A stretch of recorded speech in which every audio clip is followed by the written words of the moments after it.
Donc on est très content d'accueillir Camille Etienne et Maxime de Rostelan, notre parrain, pour cette conférence. Donc je vous présente en 3 mots voilà.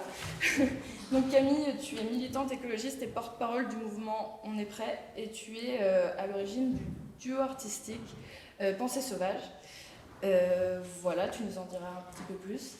Et Maxime, donc notre parrain, tu es ingénieur, entrepreneur social, lobbyiste citoyen, créateur du réseau Ferme d'Avenir, de la plateforme de financement participatif dédiée à l'agriculture, La Bascule, et Bluebees, pardon, et du mouvement La Bascule. Et du coup, je vous laisse la parole. Merci à vous deux d'être là et bonne conférence à tous.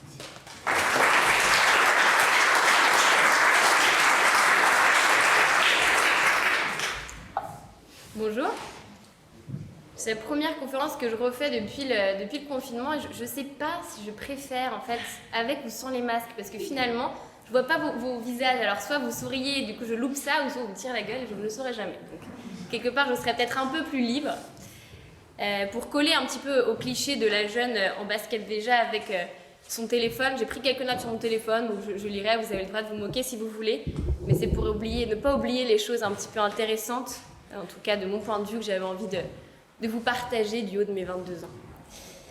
Alors, j'aimerais bien commencer avec cette phrase qui est qu'on est la première génération à vivre les conséquences du réchauffement climatique et la dernière à pouvoir y faire quelque chose. Ça plombe un peu l'ambiance, je sais, désolée. Mais promis, à la fin de la conférence, j'espère que vous aurez un niveau d'énergie et d'espoir un petit peu supérieur à celui que je viens de vous mettre maintenant. Alors pour commencer, j'aimerais vous inviter tous, pas que parce qu'on est dans une église, mais à fermer les yeux. Et je vous vois, donc c'est rien de tricher. Fermez les yeux et imaginez l'histoire de l'humanité. Pas facile, hein. Maintenant, essayez d'imaginer sur 1 an. La vie commencerait en septembre, les dinosaures apparaîtraient à Noël, et nous, les humains, on est là depuis 6 secondes. Et dans ces dernières secondes, on a réussi à détruire 80% des insectes en 30 ans, 1/3 des oiseaux des champs en 15 ans, 75% des insectes en 15 ans. On a réussi à déplacer le Gulf Stream, à faire fondre la banquise et à mettre nos forêts en feu. Bon, félicitations, c'est bien amusé. Vous pouvez maintenant ouvrir les yeux. Vous pouvez ouvrir les yeux et voir la société de non-sens dans laquelle on vit. Ce grand vide face auquel on se trouve. Alors moi, j'ai vécu longtemps les yeux fermés, parce que j'ai grandi dans un petit village en Savoie, avec des parents qui faisaient du sport de haut niveau. J'ai eu la chance que moi, ma Madeleine de Proust, elle était un peu à la farine de sarrasin et au miel du voisin. On vivait dans un village, il y avait juste une ferme, et nous, et donc j'allais en luge à l'école, parce qu'il n'y avait pas de route. On veut dire c'était un peu Captain Fantastic version française, quoi. Et sans budget aussi. Et j'ai grandi donc dans cette éducation très proche de la nature, un peu malgré moi, et je me rendais pas compte en fait de la chance que j'avais. C'était un petit peu comme ça, quoi. Et avec mon frère, on jouait un petit peu les mauvais garçons, on était super heureux dès qu'on pouvait sortir de notre petit village, et on avait mis en place un petit peu un réseau en fait de malbouffe, quoi. Et donc, dès qu'il y en avait un d'entre nous qui arrivait à ramener, je sais pas, du Coca-Cola ou des dragibus, on avait mis en place un marché noir, des interdits à la maison, des petits trucs qu'on n'avait pas le droit. Parce que nous, on était soignés tout le temps qu'avec de l'huile essentielle et on mangeait des espèces de purée d'ortie constamment. Alors pour moi, je ne me rendais pas compte de la chance que j'avais parce que c'était comme ça, quoi. Je ne me posais pas la question, j'avais un peu les yeux fermés. Et puis, j'étais partie pour faire de ma vie simplement du ski de fond, du biathlon en compétition. Et la vie a décidé que j'ai une petite maladie un peu nulle, qui est la maladie du bisou, en plus, qui est la mononucléose. Donc, on est juste fatigué pendant plusieurs mois. Et c'était l'année des sélections en équipe de France. Donc, c'était plié, le ski de fond, il fallait que je tire un trait dessus. Je me suis dit, c'est pas grave, on va faire des études. Et donc, c'est pour ça que je me suis retrouvée à Sciences Po Paris, en bicursus avec la Sorbonne, en philosophie, alors que je venais de mon petit bled. Donc c'était un grand écart incroyable. Au début, c'était pas facile, mais c'est ce qui m'a permis d'ouvrir les yeux. Ce que je vous ai demandé de faire tout à l'heure. je me suis rendu compte en fait que ce que j'avais toujours pris pour acquis, et ce dont je me moquais parfois avec mon frère, en fait c'était une chance incroyable, que pas tout le monde l'avait eu, et que j'avais donc la responsabilité de le porter le plus haut possible. Parce que j'étais entourée de gens qui allaient, demain, infiltrer les sphères de pouvoir. On nous répétait à longueur de journée qu'on était l'élite de la nation. Les mecs venaient en costard, en classe, et ils prenaient des petits déj avec Sarkozy. Moi, je n'étais pas encore bien sûre de connaître toute l'histoire de Sarkozy. Et je me suis dit, ok, il va falloir que tu parles, il va falloir que tu portes ce message loin et que tu sois fière de là d'où tu viens. Parce que jusqu'à pas très longtemps, j'en avais honte et je le cachais, de dire que sur le mur Facebook de mes amis d'enfants, il y avait des photos de vaches, que quand on allait à l'école, on revenait avec l'odeur du purin sur nos habits. Et je me suis dit, ok, il faut que tu en sois fière, il faut que tu y ailles, quoi. Donc je suis partie 1 an en Finlande, dans une fac d'agriculture et d'agroforesterie pour apprendre un petit peu concrètement le vivant avant de prétendre le défendre. Donc c'est comme ça que j'ai passé une année hyper studieuse, le seul Erasmus sans faire la fête, mais juste à lire. Et quand je suis revenue, je me suis dit, ok, bon bah là on n'a plus le temps. On n'a plus le temps d'attendre, de se sentir légitime tout le temps. Il y a encore plein de choses que je ne sais pas. Je sais sûrement vraiment très peu de choses. Mais il faut que j'y aille parce qu'on m'a appris à parler. On m'a donné ces codes de cette société-là. On m'a dit, bah voilà, comment fonctionnent un peu ces fameux décideurs. Si tu sais mettre des talons, du rouge à lèvres et utiliser leurs mots, tu as un petit peu des chances de pouvoir infiltrer la réunion, de pouvoir te faire inviter sur leur scène et passer ces messages-là. Donc c'est ce que j'ai fait. C'est pour ça que je me suis retrouvée, notamment ici. Alors vous n'êtes pas le même public et je suis trop ravie de vous avoir. Mais c'est donc pour ça que je me suis retrouvée à porter ce message-là de cette jeunesse engagée un petit peu partout. Dans les médias, mainstream et puis devant ces fameux décideurs. Et en même temps, à côté aussi, et j'en reparlerai peut-être tout à l'heure, j'ai pas voulu choisir. C'est-à-dire que ça, c'est la partie visible de l'iceberg. Il y a toute la partie, comme Maxime, de lobbying citoyen, où en fait, on voit pas forcément, on n'en parle pas forcément, mais on rencontre aussi ces gens-là qui ont un impact sur le monde. Et on essaye modestement de les faire changer. Et puis, il y a aussi cet aspect de rencontrer tous ces experts et de fédérer un petit peu tout ce monde-là. Voilà. Et donc, j'ai pu faire des choses avec Greta, la Commission européenne, il y a quelques semaines, là, d'ailleurs, pour essayer de leur dire l'urgence et de leur dire que nous, notre génération, on a peur. Ça y est, j'ai assez parlé de moi. Je voulais vous dire d'où je parle. Parce que c'est important de se rendre compte que ma parole, c'est juste un point de vue sur le monde. Et je voulais vous montrer quel était ce point de vue. Alors, cette conférence, elle s'appelle « Imaginons demain ». Moi, j'ai 22 ans, depuis vraiment quelques semaines. Et on parle souvent de 2050. Dans tous les rapports du GIEC, on dit 2050, tu vois. Alors, juste, moi, en 2050, j'aurais quand même que 52 ans. Ce qui n'est pas très très vieux, vous l'accorderez. Et en 2050, si on continue comme ça et si on écoute tous les experts, on sera dans un monde où les éléphants d'Afrique appartiendront sûrement aux livres pour enfants, où la moitié des coraux marins, si ce n'est pas la totalité, auront disparu, où la forêt amazonienne sera détruite de moins 50%, ça n'est pas vraiment rêver. Là encore, j'ai plombé l'ambiance. J'ai promis, à partir de maintenant, ça va aller mieux. Mais moi, je suis quand même persuadée, sûrement par naïveté, je vous l'accorde complètement, qu'une autre fin de l'histoire est possible. Et qu'il nous appartient à nous tous de l'écrire maintenant. Pendant le confinement, vous avez sûrement beaucoup entendu parler de ce fameux monde d'après. Mais ce monde d'après, je pense qu'il nous appartient de le faire un peu sortir des tribunes, des tweets et des pétitions pour le mettre en place là concrètement, dès aujourd'hui. Parce que vous savez qu'on parle beaucoup des générations futures, de mes générations, de demain, En fait, c'est maintenant que ça joue. Chaque année, il y a 50 000 personnes qui meurent de la pollution de l'air, rien qu'en France. C'est plus que les victimes du Covid aujourd'hui. Aujourd'hui, à ce rythme-là, on perd déjà une espèce toutes les 20 minutes. Enfin, je ne veux pas vous refaire... Vous les connaissez, ces chiffres. Mais c'est maintenant que ça joue. Alors, vous allez me dire, comment est-ce qu'on va mettre tout ça en place? Elle est bien mignonne avec ses grandes idées. Je ne sais pas. Je ne sais pas. Je pense qu'il faut avoir l'humilité du point d'interrogation. Et se questionner ensemble. Et puisque je suis jeune, moi, j'ai le droit d'être idéaliste. Donc, je ne vais pas vous dire exactement en 10 points comment sauver la planète. Je pense que personne n'est vraiment capable de le faire de manière pertinente. Mais plutôt vous partager quelques valeurs qu'on devrait, à mon avis, questionner et mettre en place aujourd'hui pour créer ensemble ce fameux demain, ce fameux monde d'après. La première, c'est la question du sens. Il faut savoir se poser la question. Se poser la question, quel est le sens finalement de ce monde et surtout quelle est notre place en son sein. Chacun, là, se poser la question, ok, pourquoi est-ce que je me lève le matin? Qu'est-ce qui vraiment m'anime? Est-ce que c'est mes enfants? Est-ce que c'est parce que j'ai envie de donner la meilleure éducation possible à ces enfants? Est-ce que c'est mon boulot? Est-ce que c'est d'être boulanger, de travailler le pain, la matière et en faire quelque chose de fini, de voir la tête des clients qui sourient quand ils viennent chercher leur croissant, leur baguette? Est-ce que c'est mettre en place des festivals comme ça où on réunit plein de gens et on voit qu'on plante des graines dans les consciences? Est-ce que c'est chanter? Est-ce que c'est avec l'art réussir à bouger les choses et à questionner d'autres caisses de résonance que juste la rationalité? Peu importe. Mais juste trouver cette raison et se dire, prendre conscience que si tout le monde mettait son temps, son énergie et ses talents au service d'un monde meilleur, je pense que ça irait beaucoup mieux et que les gens de 22 ans comme moi auraient un petit peu moins peur de ce fameux 2050. Se poser la question aussi de quoi est-ce qu'on sera fier? En tant que génération, en tant que groupe, en tant que société, de quoi est-ce qu'on sera fier?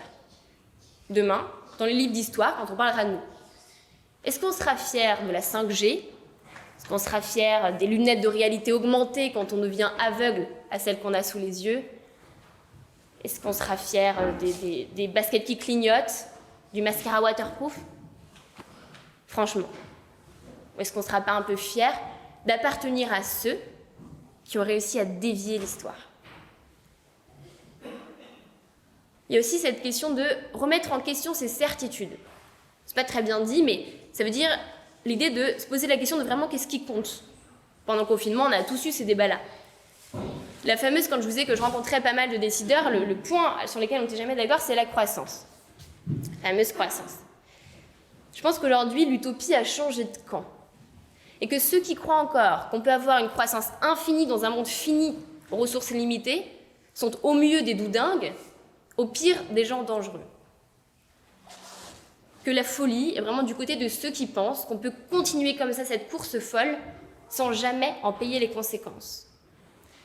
Est-ce que, je ne sais pas, vous vous êtes déjà posé la question, sincèrement, de pourquoi, au fond, on a vraiment besoin de croissance? Croissance au sens où on l'entend.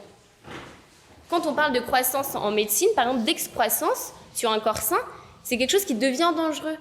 Je ne sais pas si vous imaginez quelque chose que vous aimez là. Il y a des enfants, ou ça peut être, je ne sais pas, un champ. Si vous l'imaginez grandir éternellement, ça devient plus, on peut pas, enfin, on rentrera plus dans cette maison. C'est pas quelque chose qu'on peut vouloir, qu'on peut souhaiter pour ce qu'on aime. La vie doit atteindre à un moment donné un pic, on doit pouvoir se stabiliser. Il faut aussi se poser la question de la croissance du PIB, mais on parlait tout à l'heure Maxime, et peut-être se dire qu'on doit croître d'une autre manière. On doit croître d'abord tout en bonheur, en liberté, en paix. Et c'est peut-être ça au fond ce qui compte. Savoir oser remettre en question, ça me paraît vraiment important. La question de liberté aussi. La question de liberté, il faut se rappeler qu'en fait, une liberté qui n'est pas partagée, ça s'appelle un privilège. Et donc, quand on nous dit que nous, les jeunes, avec nos idées un petit peu révolutionnaires, on risque de mettre en péril la liberté des gens. J'ai envie de répondre que la liberté de pouvoir respirer un air pur, la liberté de mes enfants de pouvoir connaître la neige éternelle comme moi je l'ai connue, elle est peut-être un petit peu supérieure à la liberté de pouvoir rouler en SUV. Une autre notion, c'est l'humilité. Je ne sais pas si vous savez que nous, les humains, on représente que 0,01% du vivant. Alors quand on pense à ça, ça fait un peu dégonfler les égos. Et que quand on prétend toujours vouloir sauver la planète, dire qu'on est nous qui allons, qu'on a besoin de la protéger. En réalité, pas du tout. Je suis sûre qu'elle s'en sort très très bien sans nous. Ça fait des milliers d'années qu'elle était là sans nous. Elle sera encore là sûrement des milliers d'années après. Mais il ne faut pas oublier que si la nature commence à disparaître doucement, nous, on disparaît avec elle. Et que plutôt que de vouloir prétendre sauver les pandas, il ne faut pas oublier que c'est de nous, d'abord, qu'il s'agit. Et que nous nous mettons nous-mêmes en danger par nos comportements autodestructeurs. Il y a cette question aussi de temps, le rapport au temps. Alors quand on a 22 ans, c'est un peu prétentieux faire des grands discours sur le temps, mais ce que je peux modestement vous dire, c'est une phrase d'Edgar Morin, qui pour le coup est beaucoup plus âgé, mais qui a dit une phrase qui m'a beaucoup touchée, c'est qu'on a sacrifié l'urgence de la situation à l'immédiateté de nos systèmes. Et moi, je me remets en question quand je vois ça, parce que c'est vrai que je suis dans une jeunesse parisienne, en plus, où forcément on est hyper impatient quand il y a 3 minutes d'attente au métro. On est là, on like, on rencontre l'homme de notre vie dans des matchs qui durent une fraction de seconde. On devient tous très impatients, tout le temps. Les programmes télé sont minutés à la seconde près. Quand on regarde le coût des bourses, ça se joue à une fraction de seconde, c'est même pas une seconde, c'est plus petit qu'une seconde. Il y a des millions qui se passent entre une micro-fraction de seconde et une autre. Alors qu'un ananas, pour pousser, ça met 1 an et demi. La nature, par définition, elle prend du temps. Je pense que c'est quelque chose qu'il faudrait qu'on apprenne à faire aussi, à ralentir cette course effrénée. Une autre chose, c'est la démocratie. La démocratie, à la base, ça vient de, je pense que vous savez, de démos, kratos. Donc c'est le pouvoir au peuple. La fameuse définition de Lincoln, c'est le pouvoir du peuple, par le peuple, pour le peuple. La politique, à la base, c'est la gestion de la police, de la cité, de nous, en gros. Je pense que c'est vraiment important qu'on s'en ressaisisse, chacun, et qu'on prenne conscience qu'on a tous un rôle à jouer là-dedans. Parce que c'est de notre demain, en fait, qu'il s'agit, tout simplement. Qu'il ne faut pas laisser notre avenir entre les mains d'une poignée de gens qui, par leur inconscience, par leur flemme, aussi par leur inaction, mettre totalement en danger la possibilité même d'un avenir, quand c'est pour moi la base d'un politique. Une dernière chose, c'est l'imagination. Donc dans cette fameuse société, ce fameux demain que je suis en train de vous décrire avec des petites valeurs, l'imagination, le rêve. Je suis une grande rêveuse, je pense que vous l'avez compris. Mais il ne faut pas oublier le pouvoir de se raconter des histoires. Toute société, elle fait corps parce qu'on se raconte des histoires. Et je pense qu'on n'y arrivera pas si on est uniquement rationnel. Je pense qu'on n'y arrivera pas, honnêtement, à changer intégralement une société et à remettre en place des valeurs si on n'instaure pas une nouvelle histoire. Et ça passe par l'art. Donc c'est pour ça que je suis incroyablement fière de faire des conférences avant des artistes, parce que je pense qu'il n'y a pas de plus belle manière de finir. C'est pour ça que j'ai créé modestement un petit duo qui s'appelle Pensée sauvage et qui nous a complètement échappé, parce qu'il y a eu beaucoup de gens qui ont vu cette vidéo. Mais je pense parce qu'il y avait une danseuse dedans et qu'il y avait quelqu'un qui faisait et puis de la musique. Et en fait, je me dis qu'à travers l'art, on arrive à toucher les gens d'une manière beaucoup plus forte. Donc n'oublions pas ce pouvoir-là.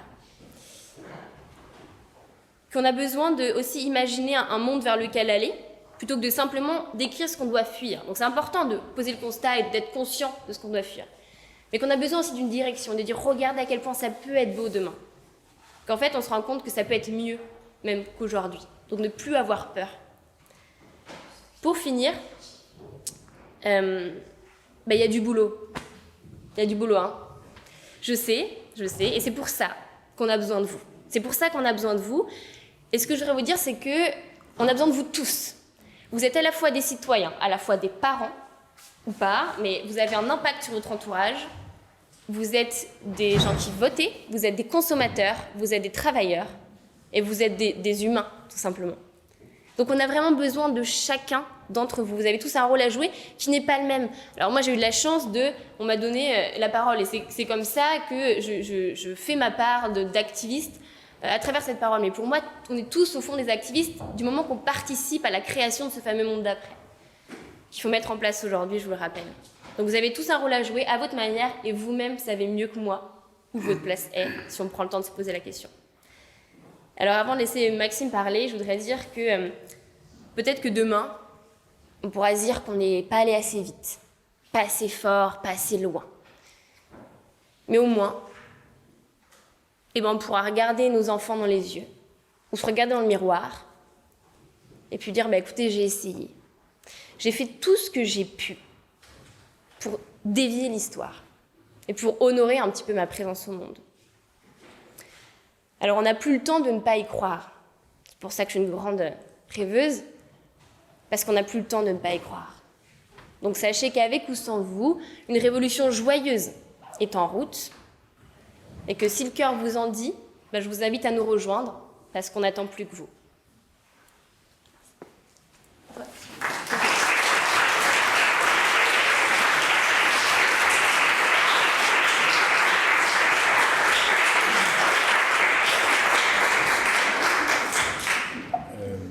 Merci beaucoup, Camille. Eh bien, merci aussi à l'invitation. Je suis parrain d'aucun enfant, donc parrain d'un festival, c'est cool. Je ne sais pas à quoi ressemblera demain. Quand je vois ce qui se passe, je ne vais pas ressortir les chiffres sur la biodive, parce que clairement, c'est effrayant et ça va de plus en plus vite.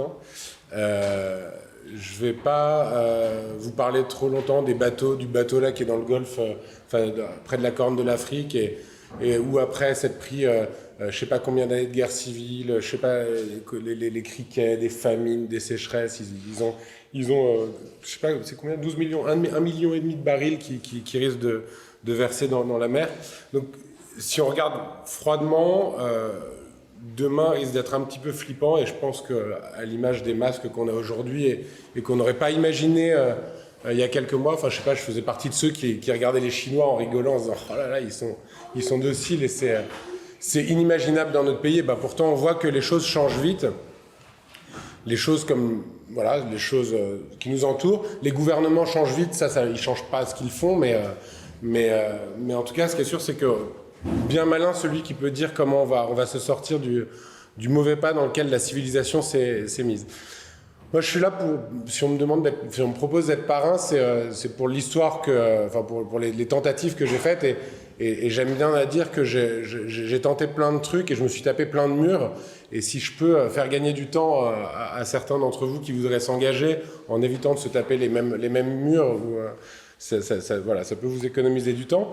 Moi, en gros, à l'âge Camille, moi, je commençais un tour du monde sur le thème de l'eau, donc je suis parti 2 ans en camion pour aller rencontrer les problématiques de l'eau, et donc on a écrit un bouquin qui s'appelle Les Aventuriers de l'or bleu, où on dépeint une situation assez catastrophique. C'est marrant parce que, c'est pas marrant, il n'y a rien qui est marrant dans tout ce qu'on raconte, et même si on essaye de faire monter les niveaux d'énergie, voilà, il y a quand même un peu de tragique dans tout ça.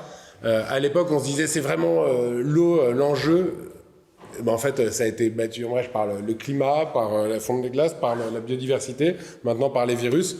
Puis on va se rappeler qu'en fait, c'était quand même l'eau l'enjeu. Et puis en fait, tout est assez systémique. Et en gros, quand on a fait ce voyage, on a vu que on n'était pas tous logés à la même enseigne. Et moi, ma femme est brésilienne et j'ai hésité à habiter au Brésil. Et à l'époque déjà, j'avais perçu un décalage énorme entre la France et le Brésil. Genre, ils avaient 30 ans de retard. Et je me suis dit, si jamais je veux participer à la création de demain, le faire depuis le Brésil, ça va être compliqué. Donc du coup, j'ai convaincu ma femme de venir en France plutôt. Et donc je me suis installé en France et j'ai décidé de faire de la pédagogie. Je me suis dit, en fait, tout passe par l'éducation, c'est sûr, c'est absolument indispensable. Et oui, bien sûr, ça ne marchera pas, on n'arrivera pas à imposer, à moins de faire une dictature écologique comme le suggérait Daniel Kueff à la conférence précédente, on n'arrivera pas à faire adopter des nouvelles pratiques ou un nouveau système, un nouveau paradigme, si les gens ne sont pas éduqués aux enjeux. Et donc pendant plusieurs années, j'ai bossé, j'ai fait des planches, des affiches pédagogiques sur le développement durable. Donc on distribuait des affiches dans les écoles, dans les entreprises, on faisait des trucs sur la biodiversité, sur l'énergie éolienne, l'investissement socialement responsable, enfin bref, on a brossé plus de 200 sujets. Et en fait, j'ai été déprimé de voir que, en fait, on plante une graine dans un terreau, on ne sait pas de quoi il est fait, on ne sait pas qui l'arrose par ailleurs, il y a forcément d'autres graines qui ont été mises dedans, bref, et puis on voit jamais les fruits finalement. Donc j'étais un peu déprimé de me dire, mais globalement, je ne sais pas comment on va, par l'éducation, réussir à changer les choses, surtout que quand on regarde le budget de l'éducation à l'environnement, l'éducation populaire, en France, si on émarge à 50 millions d'euros, c'est cool. Et encore, je pense que je suis optimiste quand je dis ce chiffre-là. Je suis sûr du chiffre que je donne maintenant, c'est 20 milliards d'euros pour nous vendre des SUV chaque année, pour nous vendre des parfums, pour nous vendre des conneries qui servent à rien et qui continuent à nous faire consommer toujours plus. Et donc du coup, je me suis dit, mais ça va pas marcher, et donc il faut absolument essayer de changer les choses de l'intérieur. Vous savez, pour détourner un avion, on dit souvent, il vaut mieux être dans le cockpit.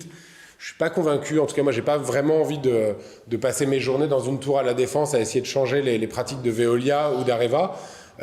Pour autant, je me suis dit, on a des complices dans ces entreprises. Tous les salariés de Areva ou de Veolia sont pas des connards. Enfin, en gros, il y a forcément des... Je sais pas si on a le droit de dire connard ici. Bon.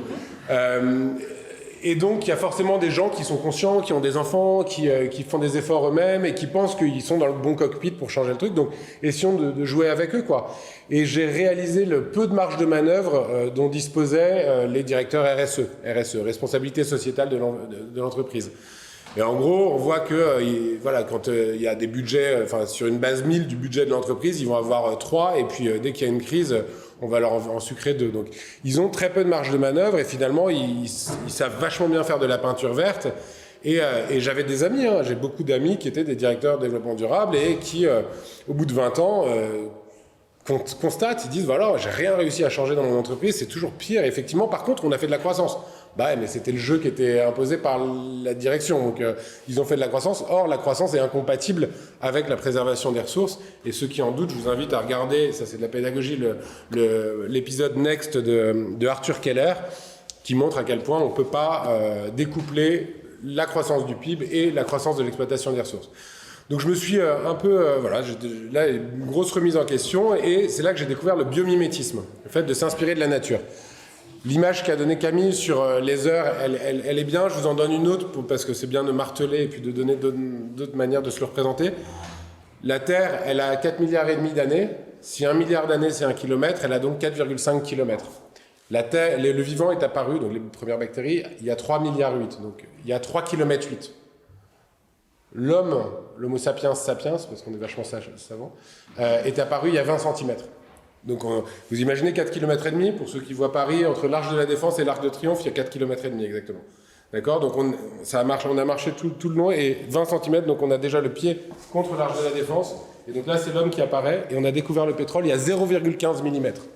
On a le nez écrasé contre l'Arc de la Défense, on découvre le pétrole, et on sort tout ce qui a mis 3,8 km à s'accumuler en 0,15 mm. Donc juste pour se donner...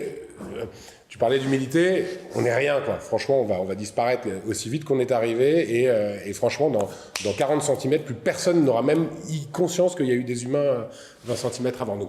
C'est pas grave, la Terre, elle va s'en remettre. Juste, je trouve que c'est un peu une insulte à notre intelligence humaine de se laisser happer par cette course folle, par des gens qui nous imposent ces choses-là. Et donc, du coup, je reviens au biomimétisme. C'est le fait de regarder comment la nature a fait pour tenir des millions d'années. Les dinosaures, leur règne a duré 60 millions. Hein. Nous, on est là depuis 200 000 ans, encore une fois. Donc, et donc, s'inspirer de la nature, parce que la nature a en elle toutes les solutions technologiques. C'est vrai, de la technologique de haut niveau, hein, la nature. Hein.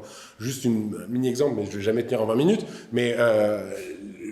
nous, on fait du verre avec de la silice pure sous 4 bars à 1800 degrés, d'accord, donc énergie de ouf.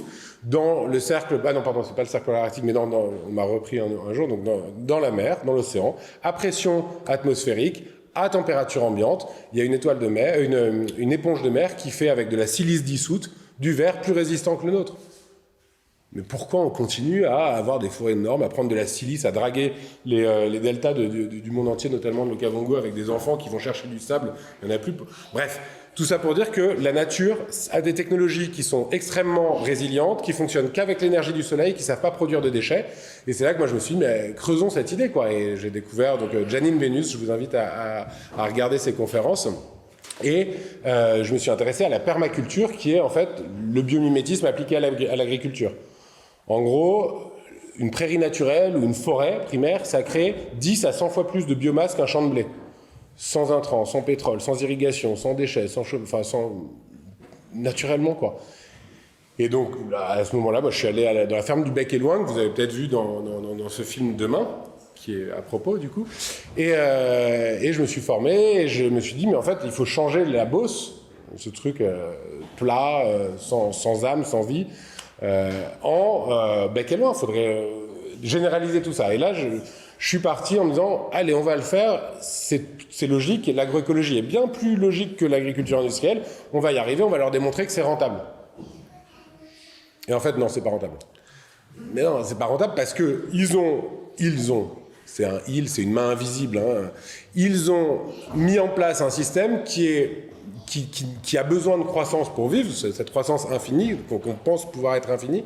Et donc, ils ont fait en sorte qu'il y a une distorsion de concurrence totalement inique entre l'agriculture industrielle et chimique et l'agroécologie. Et donc, du coup, je me suis dit, mais en fait, merde, ça marche pas, on va jamais convaincre. Merde, j'ai pas le droit de dire merde dans ces trucs.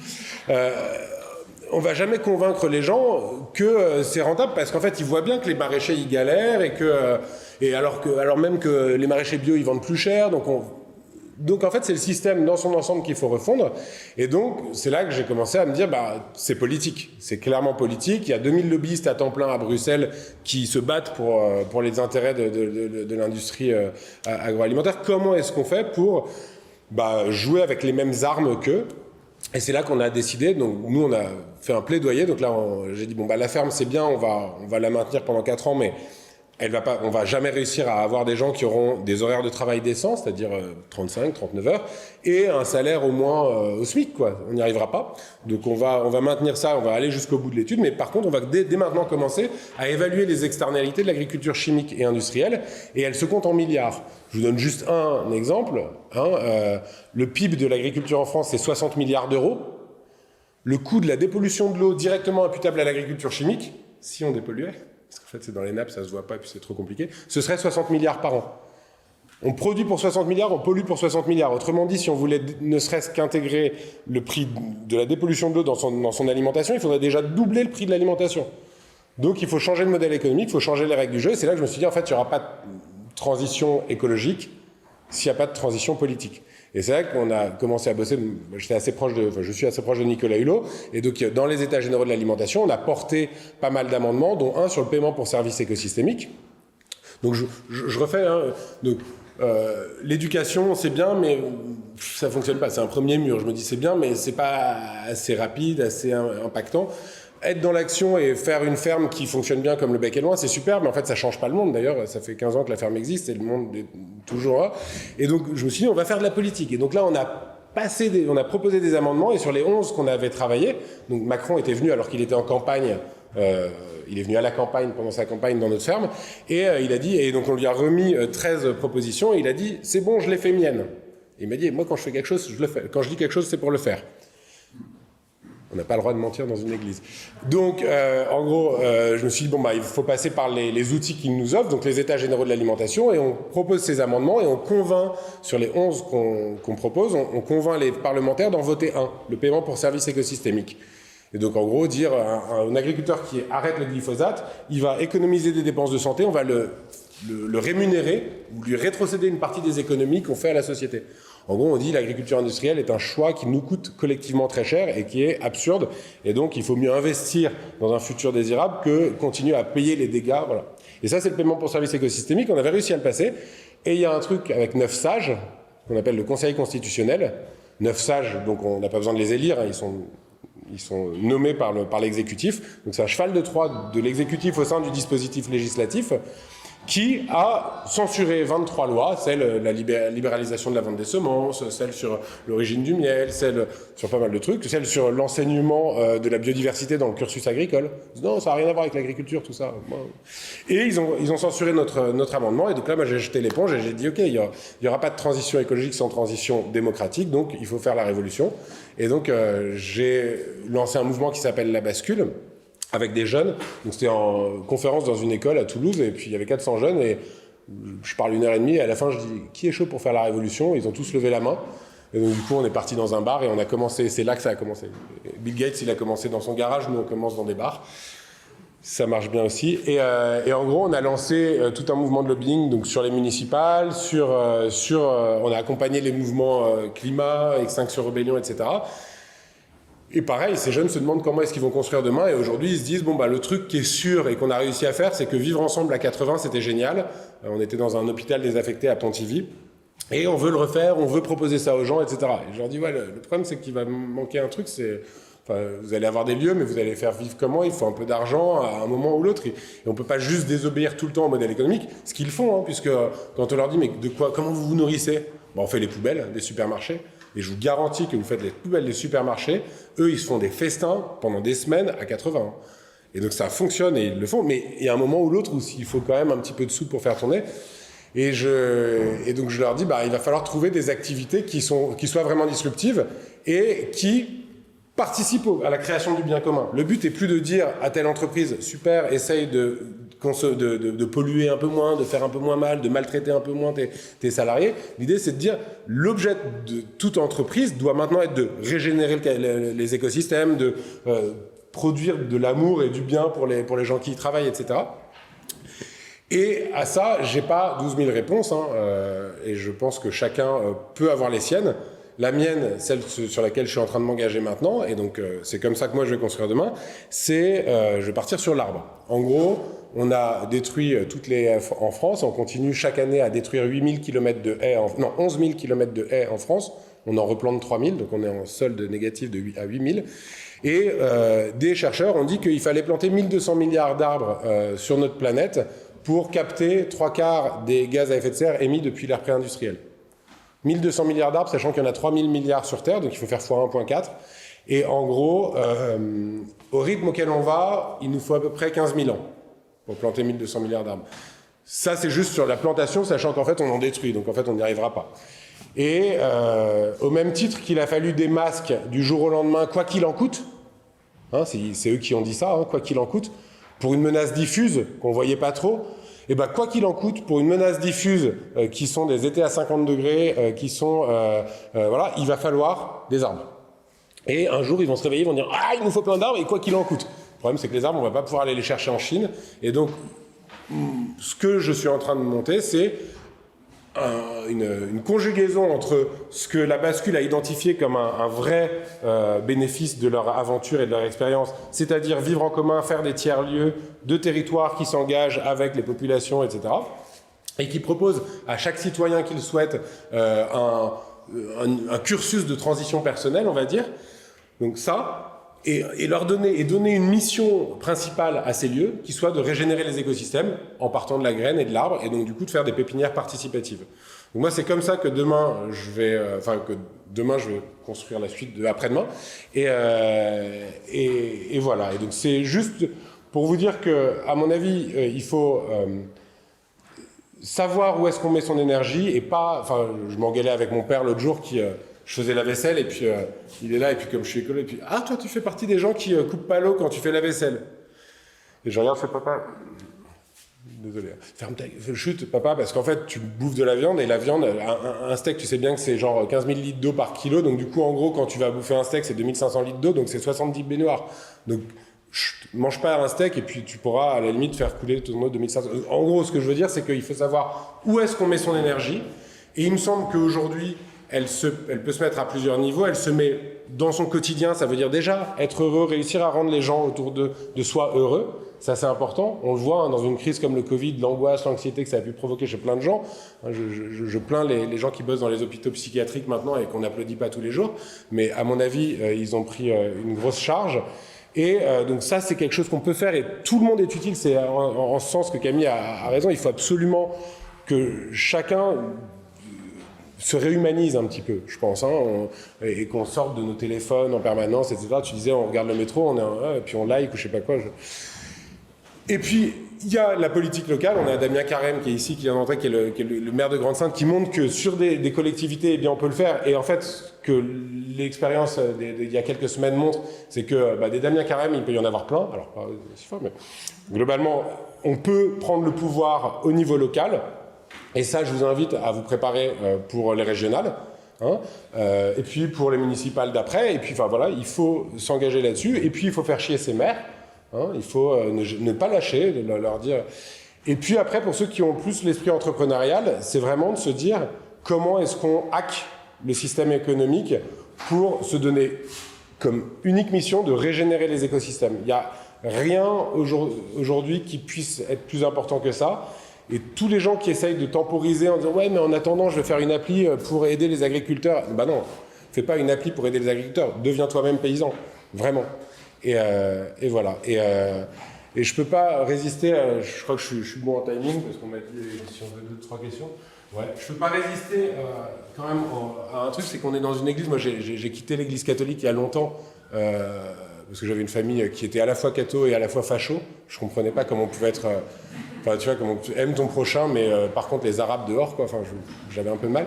Et je me suis réconcilié un petit peu. Alors, ça ne veut pas dire que je vais à l'église souvent, mais je me suis réconcilié par un pote qui est un jour un pote qui est très catho, 6 enfants, pote de collège que j'avais pas vu depuis 15 ans, et qui m'a appelé et qui m'a dit, écoute, j'ai été touché par la grâce de l'écologie et j'aimerais qu'on en discute, Et il m'a fait rencontrer des évêques. Donc, je suis intervenu à Lourdes devant les 110 évêques de France. Et donc, j'ai fait venir un spécialiste du biomimétisme qui a écrit des bouquins avec Pablo Servigne. Et donc, l'archevêque est venu nous voir et il a dit, écoute, tu nous as retourné comme une crêpe. Et je lui ai demandé s'il était breton, il n'a pas compris la blague. Et il m'a dit, écoute, j'aimerais te faire rencontrer le pape. Alors je fais bien sûr, et moi je vais attendre ma sœur.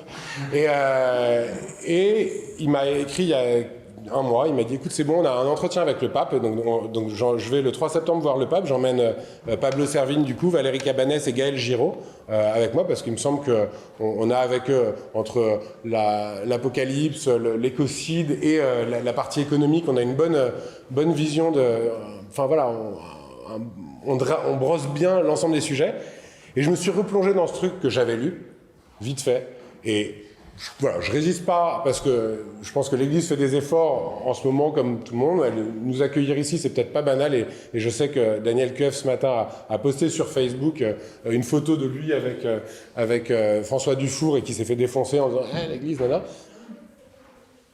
Voilà, je pense qu'on a aujourd'hui un pape, encore une fois, je suis tout sauf du prosélytisme là-dessus et de l'évangélisation, mais ce bouquin, il y a tout dedans, et ça fait du bien d'avoir quelqu'un qui a l'oreille de 1,5 milliard de personnes, qui écrit ça d'une manière aussi implacable, et quand j'ai voulu convaincre une ou deux personnes de m'accompagner dans le truc, qui disaient non mais voilà, l'écologie, enfin le pape, l'église, les chrétiens, je m'en fous, je lui dis regarde juste le dernier message du pape, et donc il a écrit il y a 3 semaines un truc en disant j'appelle tous les gens qui ont de l'argent dans des banques à sortir leur argent des banques si leurs banques, et donc toutes les banques investissent dans les énergies fossiles, désinvestissez des énergies fossiles. Voilà, donc je trouve ça, voilà, je rends juste hommage à l'Église d'aujourd'hui pour se réhabiliter un petit peu des conneries qu'elle a pu faire hier. Et en tout cas, voilà, on est tous sur demain ensemble, et merci d'être ici. Essayez la prochaine fois de faire venir des gens qui ne sont pas convaincus. Faut qu'on arrête de parler entre nous et qu'on fasse... et donc du coup, pour ça, il faut que vous alliez vous-même jouer le rôle qu'on joue ici, c'est-à-dire de parler et d'essayer d'engager les autres. Merci.